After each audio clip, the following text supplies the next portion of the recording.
2020년도 고난주간 목요일 밤이 되었습니다. 다 함께 기도하심으로 우리 목요일 고난주간 특별 성회 함께 예배드리도록 하겠습니다. 기도하시겠습니다. 사랑과 은혜가 풍성하신 아버지 하나님, 이렇게 저희를 어느덧 고난주간 5번째 날 목요일 밤을 맞이했습니다. 지난 하루하루를 주님의 발자취를 조차 여기까지 왔습니다. 비록 코로나 바이러스로 저를 바깥에 나가지 못하고 이렇게 가정에서 예배를 드리지만 아버지 하나님께서 정말 각 가정을 성전 삼아 주시고 아버지 하나님이 친히 임재해 주셔서 모든 두려움과 공포를 내어 쫓으시고 주님과 함께 다시 힘차게 내일 하루를 힘차게 나아갈 수 있는 귀한 결심의 이 밤이 되게 하여 주시옵소서. 오늘은 주님이 십자가 달리시기 하루 전날 밤, 하루 전날 정말 아버지 심한 고민과 번민으로 하루를 보내신 날입니다. 그 주님의 고민, 그 주님의 번민을 우리의 마음에 함께 담게 하여 주시고 저를 주님의 그 고민을 덜어드릴 수 있는 성숙한 믿음의 이 밤이 되게 하여 주시옵소서. 말씀을 선포할 때 아버지 하나님의 거룩한 영이 임재하여 주시어서 가정마다 고통받고 있는, 상처받고 있는 이 땅의 모든 문제에서 해방되는 은혜와 소망의 밤이 되게 하여 주시옵소서. 예배 시종을 함께 부탁드리오며 사랑만 하신 예수님의 이름으로 간절히 기도드리옵나이다. 아멘. 오늘 새벽 양식은 마가복음 14장 16절부터 26절까지의 말씀이 되겠습니다. 마가복음 14장 16절부터 26절까지의 말씀입니다.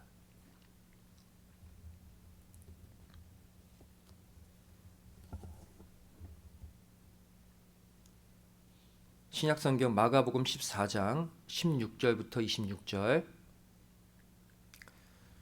다 찾으신 줄 믿고 제가 봉독해 올리겠습니다.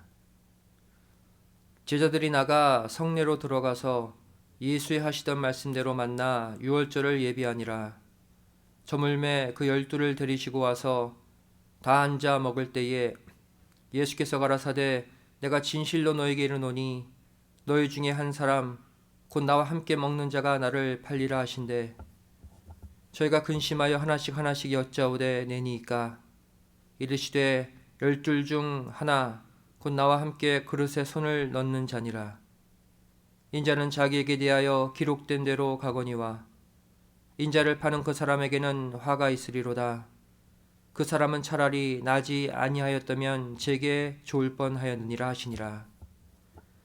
저희가 먹을 때에 예수께서 떡을 가지사 축복하시고 떼어 제자들에게 주시며 가라사대 받으라 이것이 내 몸이니라 하시고 또 잔을 가지사 사례하시고 저에게 주시니 다 이를 마시매 가라사대 이것은 많은 사람을 위하여 흘리는 바 나의 피 곧 언약의 피니라.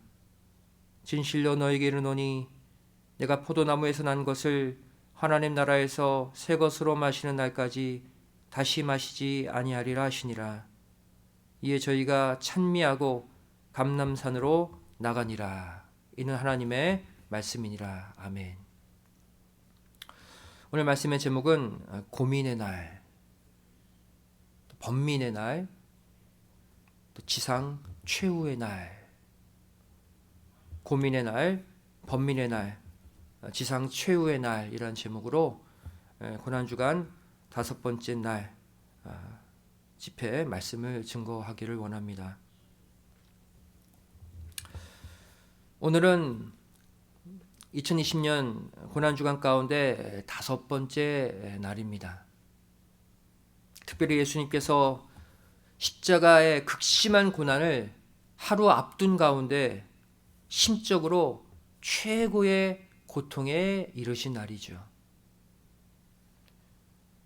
이 고난주간 목요일 고민의 날 하루 동안 있었던 예수님의 행적들을 보면 바로 이것은 예수님이 십자가에 달리시기 하루 전날 제자들에게 보여주신 마지막 언행을 담고 있습니다. 그리고 이 모습은 바로 오늘날 우리가 지켜야 될 십자가 구속의 도를 자세히 가르쳐 주고 있죠. 먼저는 오늘 고민의 날 예수님의 행적들을 시간대별로 살펴보기를 원합니다. 첫 번째로 먼저 유월절 만찬 장소를 지정해 주셨습니다. 누가복음 22장 7절부터 13절에 기록되어 있죠. 물동이를 지고 가는 사람을 따라 들어가서 유월절 만찬 장소를 물으라. 그러면 그가 그것을 알려줄 것이다. 이미 마지막 유월절 만찬 장소가 예정되어 있음을 말씀해 주셨습니다. 두 번째로 이제 제자들의 발을 씻기셨죠. 세족을 하셨습니다. 요한복음 13장 1절부터 20절에 기록되어 있습니다. 그러면서 이렇게 말씀하셨습니다. 내가 너희 발을 씻겼으니 너희도 서로 발을 씻기는 것이 옳으니라. 내가 너희를 섬긴 것처럼 너희도 낮은 자세로 다른 사람들을 섬겨라 말씀해 주셨죠. 세 번째로 유월절 만찬을 하는 가운데 예수님을 팔자가 있을 것을 예고하셨습니다. 경고하셨죠.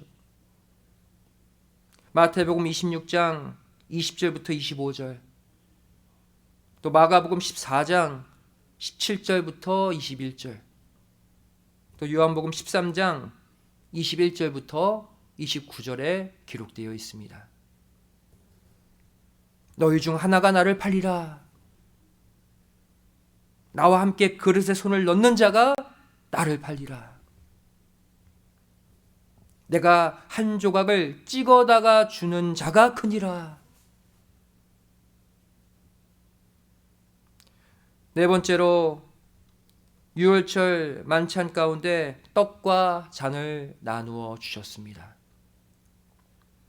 마태복음 26장 26절부터 29절, 마가복음 14장 22절부터 25절, 또 누가복음 22장 17절부터 20절에 기록되어 있죠. 이것이 내 몸이니라. 또 이것은 많은 사람을 위해 흘리는 바 나의 피 곧 언약의 피니라. 떡과 포도주 잔을 나누어 주셨습니다. 다섯 번째로 이때 가룟 유다가 예수를 팔기 위해 뛰쳐나가죠. 요한복음 13장 30절에 기록되어 있습니다. 유다가 그 조각을 받고 곧 나가니 밤이로라. 왜 밤을 강조했을까요? 바로 유다의 마음이 바로 이 순간 어두운 영적 밤이었다는 것이죠. 여섯 번째로 예수님의 마지막 고별 설교가 펼쳐집니다. 요한복음 13장 31절부터 요한복음 16장까지 여러 장에 걸쳐 기록되어 있죠. 우리는 이것을 다락방 강화라고 합니다. 다락방에서 최후의 만찬 후에 바로 이 설교를 하셨거든요. 요한복음 16장 7절 8절 말씀 보시면 그러하나 내가 너에게 실상을 말하노니 내가 떠나가는 것이 너희에게 유익이라. 내가 떠나가지 아니하면 보혜사가 너희에게로 오시지 아니할 것이요 가면 내가 그를 너희에게로 보내리니 그가 와서 죄에 대하여 의에 대하여 심판에 대하여 세상을 책망하시리라. 이 말씀을 비롯해 여러 가지 말씀으로 마지막 고별 설교를 하셨습니다. 일곱 번째로 그 다음 베드로의 부인을 예고하셨습니다. 마태복음 26장 31절부터 36절, 마가복음 14장 27절부터 31절, 누가복음 22장 31절부터 34절, 또 요한복음 13장 36절부터 38절, 사복음서 전체에 베드로의 부인 예고 장면이 다 기록되어 있어요. 다 굴기 전에 내가 3번 나를 부인하리라. 얼마나 이 예언을 하시면서 가슴이 아프셨겠습니까? 8번째로 대제사장으로서의 중보의 기도를 하나님께 올리십니다. 요한복음 17장 1절부터 26절에 기록되어 있죠. 특별히 이렇게 말씀하셨습니다. 아버지여, 때가 이르렀사오니 아들을 영화롭게 하사 아들로 아버지를 영화롭게 하게 하옵소서. 또 마지막 9번째로 이제 마침내 겟세마네 동산으로 찬미하며 나아가셨습니다. 그리고 마태복음 26장 30절에 기록되어 있죠. 바로 이때가 오늘 목요일 밤 11시경이었습니다.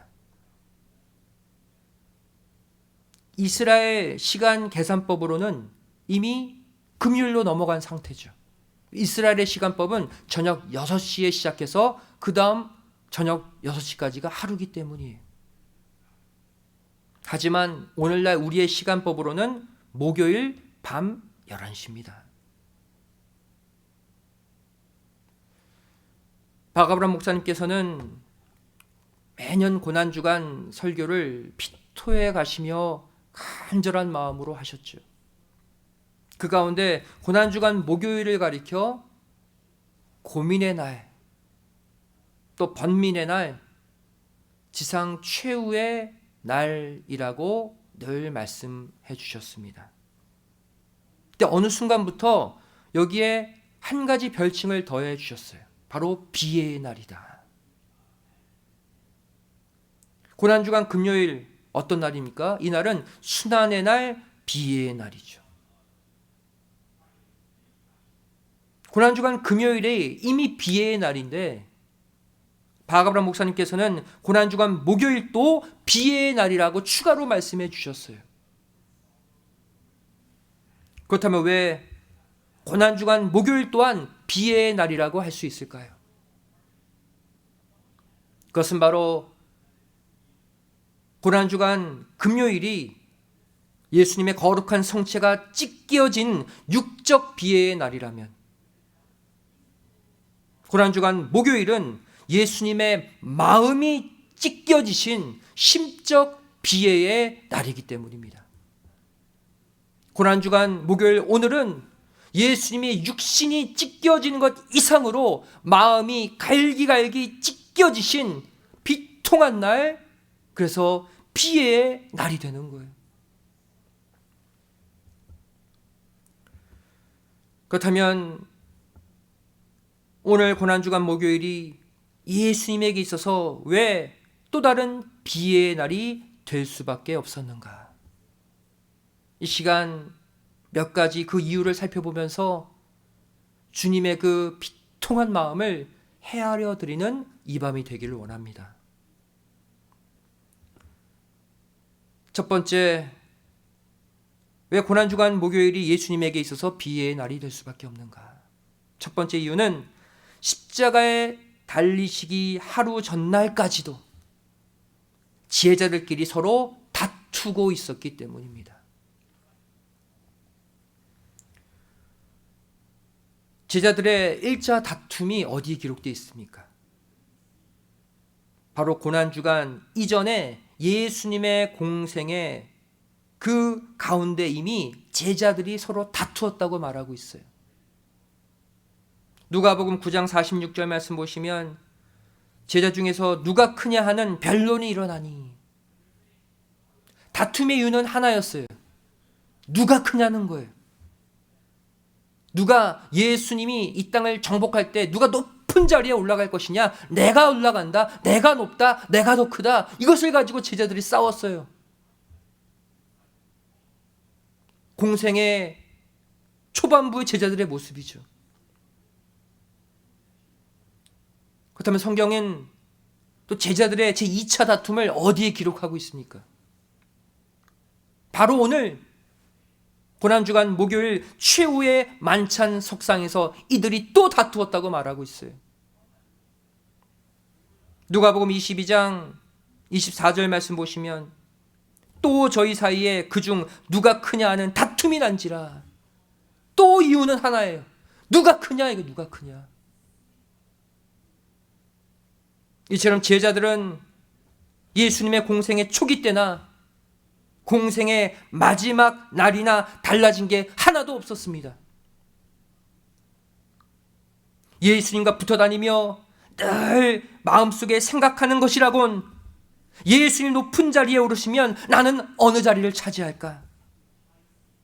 저 사람보다는 높은 자리에 올라가겠지. 내가 쟤보다는 나으니까 내가 더 높은 자리를 차지하겠지. 이렇게 권력과 명예에 대한 욕심뿐이었다는 사실입니다. 예수님이 십자가에 달려 돌아가시기 전날 밤까지도 이것을 가지고 싸웠어요.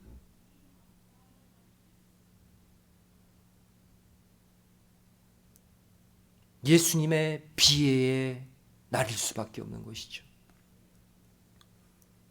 저 여러분도 마찬가지입니다. 우리가 이 영생의 말씀, 이 구속의 복음을 조차 신앙생활하는 이유 또한 내 개인적인 유익, 개인적인 욕심, 이 땅에서의 영화를 누려보겠다는 세속적 야망이 되어서는 안 된다는 것입니다. 내가 예수님 믿고 내가 교회 열심히 다니면 이 땅에서 높은 자리 차지하겠지. 저 사람 코를 납작하게 해줘야지. 그런 야망으로 내가 예수님의 그 길을 따라가면 안 된다는 거예요. 그것은 예수님의 마음에 깊은 고민과 번민, 비애를 가져다 줄 수밖에 없다는 것이죠. 이렇게 자리 욕심에만 가득했던 이 제자들에게 예수님은 오히려 뭐라고 말씀하셨습니까? 마태복음 16장 24절 말씀 보시면 이 예수께서 제자들에게 이르시되 아무든지 나를 따라오려거든 자기를 부인하고 자기 십자가를 지고 나를 좇을 것이니라. 정반대로 말씀하셨어요. 높은 자리 기대하지 말고 오히려 자신을 부정하래요. 나는 아무것도 아니다. 자신을 낮추래요. 그리고 예수님을 위해 자기 고난의 십자가를 과감히 지래요. 그리고 예수님의 그 발자취를 그대로 따라와야 나의 참 제자다라고 말씀하고 있습니다. 2020년 고난주간을 맞아 저 여러분은 지금 코로나 바이러스라는 대재앙, 이 대재앙을 통해 엄청난 고난을 겪고 있습니다.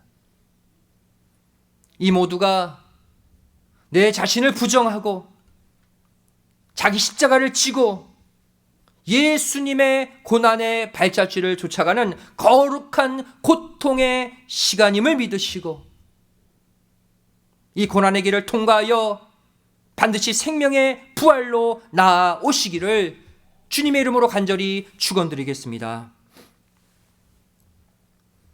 두 번째로 왜 고난주간 목요일 오늘이 예수님에게서 비애의 날인가? 바로 여러 번 경고했음에도 불구하고 밖으로 뛰쳐나간 가룟 유다 때문이었습니다. 그 가룟 유다가 예수님의 마음을 결국 찢어놓고 말았어요. 마태복음 26장 23절 말씀 보시면 대답하여 가라사대 나와 함께 그릇에 손을 넣는 그가 나를 팔리라. 먼저는 말로 경고했습니다. 그런데 그때 가룟 유다가 예수님과 함께 떡그릇에 손을 넣었거든요. 이미 말로 경고받았어요. 그래도 유다는 깨닫고 돌이키지 않았습니다. 그러자 이번에는 요한복음 13장 26절에 예수께서 대답하시되 내가 한 조각을 찍어다가 주는 자가 그니라시고 곧 한 조각을 찍으셔다가 가룟 시몬의 아들 유다를 주시니 그랬어요. 말로 해도 안 되니까 이젠 아예 대놓고 떡 조각을 찍어다가 유다에게 주셨습니다. 행동으로 또 한 번 경고하셨어요. 너 뛰쳐나가지 마. 너 나 팔지 마. 지금 돌이켜.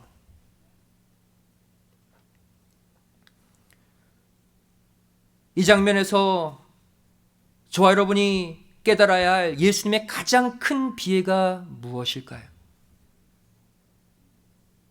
바로 이 가룟 유다처럼 날마다 전해주시는 영생의 말씀, 경고의 음성을 마음속에 담아두지 않은 채 예수님 곁에 버젓이 머물러 있는 것이 가장 큰 비애라는 사실입니다. 늘 말씀으로 경고하시는데 듣지 않아요. 그리고 그 자리에 함께 있는 그 모습을 주님이 보실 때 마음이 찢어지는 거예요. 이런 사람은 당장은 신앙이 좋아 보일지 몰라도 결국 언젠가는 하나님 곁을, 예수님 곁을 떠나버리고 마는 것이죠. 오늘 고난주간 목요일 이 고민의 날, 번민의 날을 맞이해서 그동안 누가 크냐? 내가 크다?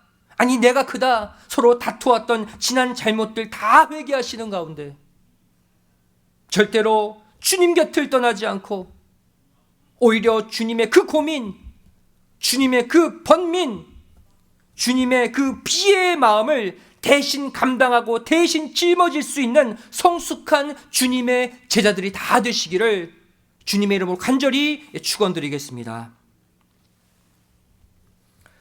세 번째로 이 고난주간 목요일이 왜 예수님에게 있어서 비애의 날이 될 수밖에 없는가? 바로 겟세마네 동산에서 외롭게 홀로 기도하심에 대한 비애였다는 것입니다. 마지막 최후의 결전의 기도, 겟세마네 동산에서의 기도도 홀로 하실 수밖에 없는 비애였다. 겟세마네 동산에서 외치신 이 마지막 기도는 인간을 구원하시는 방법을 최종적으로 선택하시는 아주 중요한 결전의 시간이었습니다. 12제자 가운데 한 명 가룟 유다는 예수님 팔로 도망가 버렸죠. 나머지 11명의 제자 가운데 그래도 예수님의 마음을 마지막에는 헤아려 주겠지 하는 세 제자 베드로, 야고보, 요한만 뽑아다가 마지막 겟세마네 동산에 기도하러 오르셨습니다. 그렇다면 예수님이 인간을 구원하시기 위해 택하신 방법은 무엇일까요? 예수님이 택하실 수 있는 방법은 총 두 가지였습니다. 그중 첫 번째 방법, 우선적인 방법이 무엇입니까? 바로 말씀으로 죄를 사하는 방법입니다. 마가복음 2장 9절부터 10절까지 말씀 보시면 중풍병자에게 내 죄사함을 받았느니라 하는 말과 일어나 내 상을 가지고 걸어가라 하는 말이 어느 것이 쉽겠느냐? 그러나 인자가 땅에서 죄를 사하는 권세가 있는 줄을 너희로 알게 하려 하노라. 이미 공생의 가운데 예수님이 죄를 사할 수 있는 가장 우선적인 방법을 소개하셨어요. 중풍병자의 병을 고치면서 병 낫다 안 하고 죄 사함 받았다 라고 일부러 표현하시면서 야, 나는 말씀으로 죄를 사할 수 있는 존재야 알려주셨습니다. 이게 본래적 방법이에요. 아멘 하면 그 순간 그 사람의 죄가 없어지는 거예요. 그렇다면 인간의 죄를 사하는 두 번째 방법은 무엇일까요? 바로 십자가에 달려 죽으심으로 죄를 사하시는 방법입니다. 에베소서 2장 16절 말씀 보시면 또 십자가로 이 둘을 한 몸으로 하나님과 화목하게 하려 하심이라 원수된 것을 십자가로 소멸하시고 사망 권세, 사단 마귀 그 원수를 십자가에 달려 죽으심으로 다 소멸, 다 박멸해 버리셨다 말씀하고 있죠.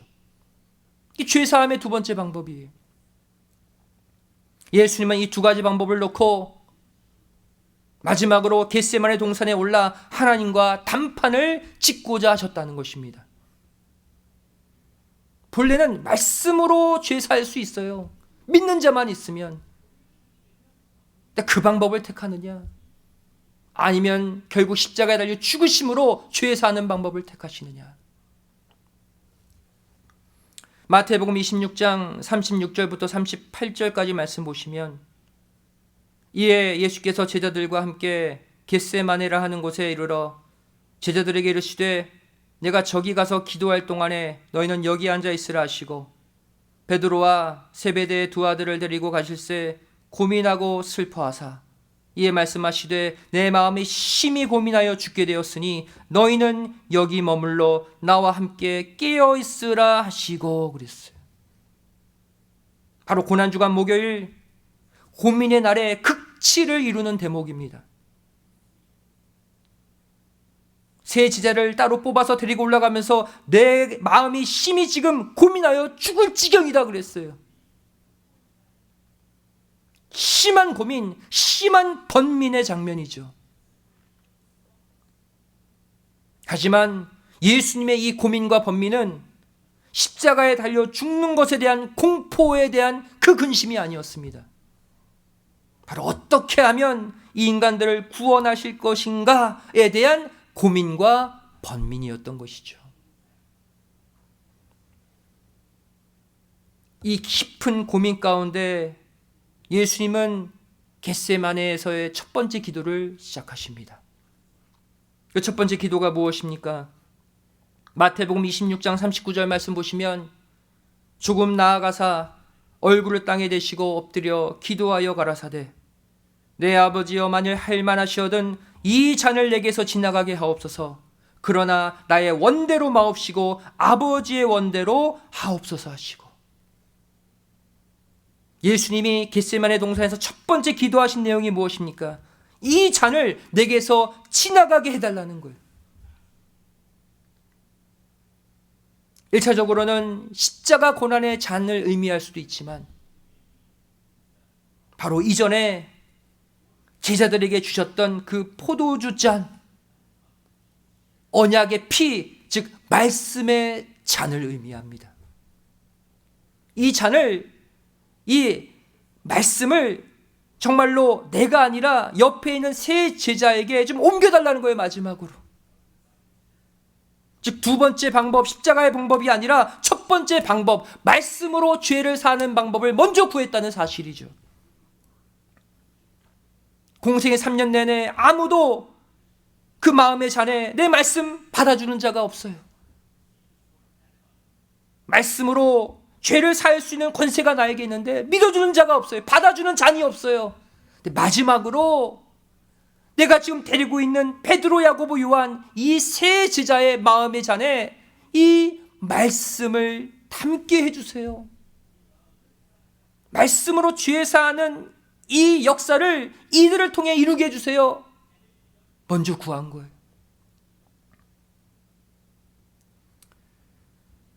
예수님과 함께한 세 제자의 위치가 이것을 보여주고 있습니다. 누가복음 22장 41절 42절 말씀 보시면 예수님 옆에 있었던 세 제자의 위치를 뭐라고 표현하고 있습니까? 저희를 떠나 돌 던질 만큼 가서 무릎을 꿇고 기도하여 가라사대 아버지여 만일 아버지의 뜻이거든 이 잔을 내게서 옮기시옵소서. 그러나 내 원대로 마옵시고 아버지의 원대로 되기를 원하나이다. 똑같은 기도 장면인데 41절에 뭐라고 덧붙이고 있습니까? 돌 던질 만큼 세 제자를 떨어뜨려 놓고 기도하셨다고 말씀하고 있어요. 이 돌도 말씀의 돌입니다.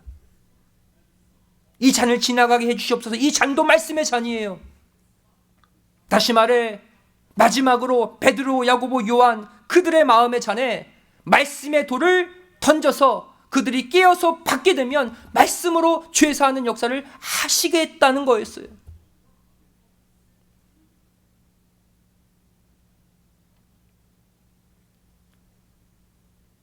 예수님의 두 번째 기도가 무엇입니까? 제자들이 졸고 있는 영적 상태를 확인하신 뒤 이 두 번째 기도 내용이 바뀌고 말았어요.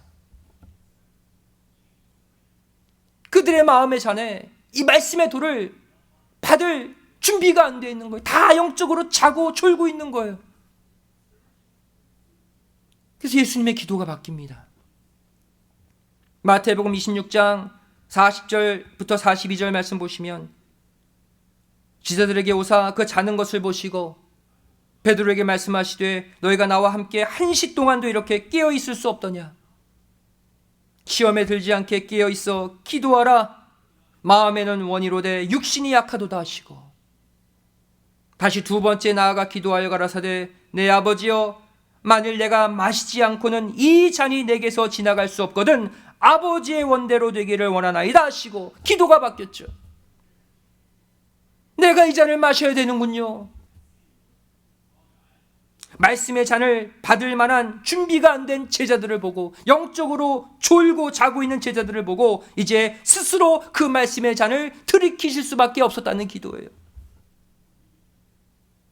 내가 스스로 이 말씀의 포도주 잔 내 스스로 마시겠습니다.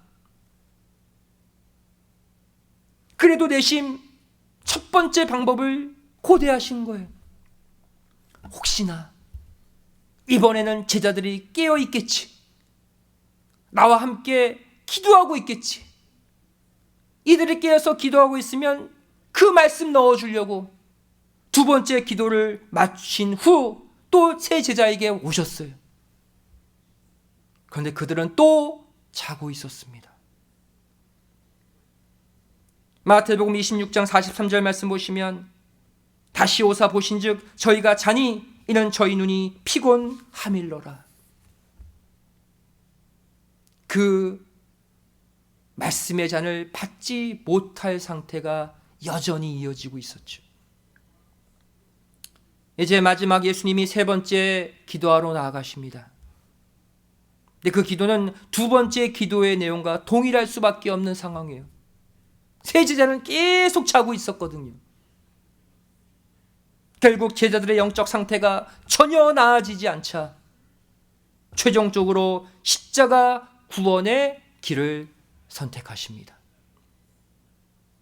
마태복음 26장 44절 45절 말씀 보시면 또 저희를 두시고 나아가 세 번째 동일한 말씀으로 기도하신 후 어떤 기도와 동일한 기도일까요? 두 번째 기도. 여전히 자고 있는 제자들, 말씀의 잔을 받지 못할 제자들을 보시고 두 번째 기도와 동일하게 기도하셨어요. 그리고 45절에 이렇게 말씀하십니다. 이에 제자들에게 오사 이르시되 이제는 자고 쉬라. 보라 때가 가까웠으니 인자가 죄인의 손에 팔리오느니라. 결국 예수님은 이 겟세마네 동산에서 본인이 주지 못하신 그 말씀의 잔을 스스로 들이키셨습니다.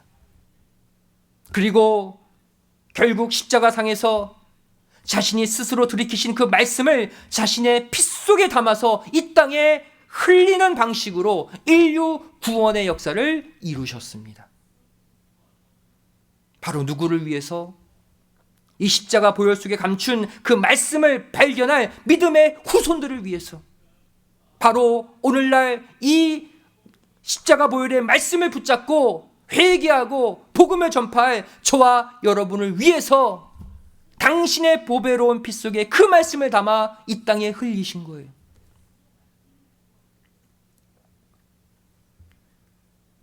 결국 십자가 죽으심을 하루 앞둔 가운데 일어난 이 예수님의 고민은 자신의 죽음에 대한 고민과 근심이 아닌 구원이라는 뜻에 대한 고민과 근심이었음을 알 수 있습니다. 자신이 죽든 안 죽든 건 중요하지 않아요. 어떻게든 이 인류를 구원하기 위한 그 고민, 그 번민으로 이 밤을 지새운 거예요. 고린도후서 7장 10절은 말씀하고 있습니다. 하나님의 뜻대로 하는 근심은 후회할 것이 없는 구원에 이르게 하는 회개를 이루는 것이요, 바로 고난주간 목요일 예수님이 하신 그 근심, 그 고민이 바로 하나님의 뜻대로 한 근심이었습니다. 결국 그 근심은 온 인류를 구원에 이르게 하기에 충분한 근심이었어요. 2020년도 고난주간 목요일 밤을 맞이하고 있는 저와 여러분도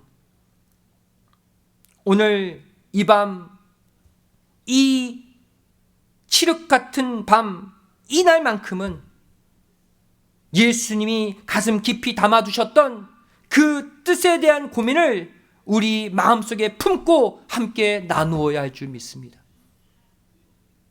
예수님이 갖고 계신 그 구원에 대한 근심을 이 밤에 하시기를 바랍니다. 어떻게 하면 저 영혼들 내가 구원할까? 어떻게 해야 이 구속의 복음 저들에게 전파할까? 깊이 고민하고 깊이 번민하는 이 밤 되시기를 바랍니다. 고린도후서 7장 11절은 그 뜻을 위한 근심을 이렇게 표현하고 있습니다. 보라, 하나님의 뜻대로 하게 한 이 근심이 너희를 얼마나 간절하게 하며 얼마나 변명하게 하며 얼마나 분하게 하며 얼마나 두렵게 하며 얼마나 사모하게 하며 얼마나 열심 있게 하며 얼마나 벌하게 하였는가. 너희가 저 일에 대하여 1절 너희 자신의 깨끗함을 나타내었느니라. 뜻대로 한 근심의 결과가 무엇이라고 말하고 있습니까? 우리를 더욱 간절하게 만들고 더욱 분하게 만들고 더욱 사모하게 만들고 더욱 열심 있게 만든다는 것입니다. 이 말씀 마음속 깊이 새기시는 가운데 이 밤에 주님의 뜻을 위한 그 근심을 내 마음에 품고 더욱 간절해지시고 뜻을 위해 분해하시고 더욱 사모하고 열심 있는 마음으로 바뀌어서 이 밤에 정말 내가 구원해야 될, 이 복음 전해야 될 그 영혼들 놓고 깊이 고민하고 번민하고 기도하는 이 밤 되시기를 주님의 이름으로 간절히 축원드리겠습니다. 기도하시겠습니다. 사랑하신 아버지 하나님, 고난주간 5번째 날, 고민의 날, 번민의 날, 또 심적 비애의 날, 저를 주님의 인류를 위한 그 고민, 그 번민, 그 깊은 한숨을 우리 마음속에 담기를 원합니다. 저 그동안 누가 크냐, 내 욕심만 챙기고 내 유익만 챙겼던 지난 우리의 삶을 다 회개하게 하여 주시고 이 밤에 주님의 그 근심이 내 근심이 되고 주님의 뜻을 위한 그 고민이 내 고민이 되는 주님과 하나가 되는 이 밤이 되게 하여 주시옵소서. 이 밤에 정말 구원받아야 될 영혼들, 이 말씀 영접해야 될 영혼들, 슬피 울며 쓰러져 있는 그 영혼들 기억하고 그들을 위해 부르짖고 그들을 위해 가슴 깊이 고민하는 이 밤이 되게 하여 주시옵소서. 이 밤도 주님이 우리와 동행해 주시고 주님의 고난에 온전히 동참하는 이 밤 되기를 소원하오며 사랑 많으신 예수님의 이름으로 간절히 기도드리옵나이다. 아멘. 하나님께 영광을 돌리겠습니다. 광고 시간입니다. 고난주간 특별성회 이제 내일 금요일 마지막 한 날이 남았습니다. 더욱더 이 밤도 또 내일 하루도 경건하고 거룩하게 보내시고 내일 마지막 또 고난주간 특별성회를 통해서 저를 다시 한번 주님의 고난 온전히 동참하고 우리가 거룩한 부활주일 함께 믿음으로 맞이할 수 있도록 힘써 주시기를 부탁을 드리겠습니다. 이 시간 축도로 모든 예배를 마치겠습니다. 기도하시겠습니다. 이제는 우리 주 예수 그리스도의 한없는 은혜와 아버지 하나님의 만극하신 사랑하심과 성령님의 감화감동 내주 충만하심의 역사하심이 이것에 머리 숙여 예수님의 뜻을 위한 고민, 인류 구원을 위한 그 번민을 나의 고민으로 받고 정말 이 밤 깊이 고민하며 기도하기를 소원하는 믿음의 성도들 머리 위에, 가정과 직장, 사업체 위에, 이 교회, 이 나라, 이 민족을 위해 지금부터 영원까지 함께 있을지어다. 아멘. 예배를 모두 마쳤습니다. 평안한 밤 되시기 바랍니다. 감사합니다.